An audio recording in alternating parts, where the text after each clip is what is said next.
கண்ணை மூடு. கண்ணை மூடவா? ஏன் கண்ணை கட்டி காட்டில் விட போறியா? காட்டுலலாம் விட மாட்டேன், உன் கண்ணத்தில் ஒன்று விட போகிறேன். கண்ணை மூட முத. கண்ணை திறப்ப. ஏய் வாச்சாடி எனக்கா? ஆமாம். ஒரு ஜிம்மிக்கு வாங்கவே காசு இல்லைன்னு எனக்கு தான் கால் பண்ணுவேன். இதை வாங்க உனக்கு எப்படி காசு? நான் தான் வீட்டில் இருந்து வேலை பார்க்குறேன்ல. என்னது வீட்டில் இருந்து வேலை பார்க்குறியா? ட்ரஸ்டபிளா பெஸ்ட்டு?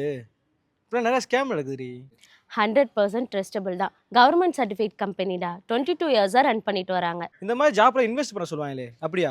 அதில் ப்ளஸ்ஸே அதுதான், 0 இன்வெஸ்ட்மெண்ட். இந்த ஒர்க்கு யார் வேணா பண்ணலாமா? 18 வயசுக்கு மேலே உள்ள students, house wife, work person and retired person எல்லாருமே பண்ணலாம். இது பார்ட் டைம் மட்டும் தானா? இல்லைடா, part time and full time work from home இருக்குது. இது நல்லா இருக்கே. அவங்களை எப்படி கான்டாக்ட் பண்ணுறது? மோர் டீட்டெயில்ஸ்க்கு கீழே கொடுத்துருக்கேன். நீங்கள் எந்த டிஸ்ட்ரிக்கோ அந்த டிஸ்ட்ரிக்டில் உள்ள நம்பருக்கு வாட்ஸ்அப்பில் ஹாய்னு மெசேஜ் பண்ணுங்கள். ஐஷு வாடி போவோம். எங்கடா கிளம்பிட்ட? அதான் உனக்கு காசு இருக்குல்ல, வா ஷாப்பிங் போவோம்.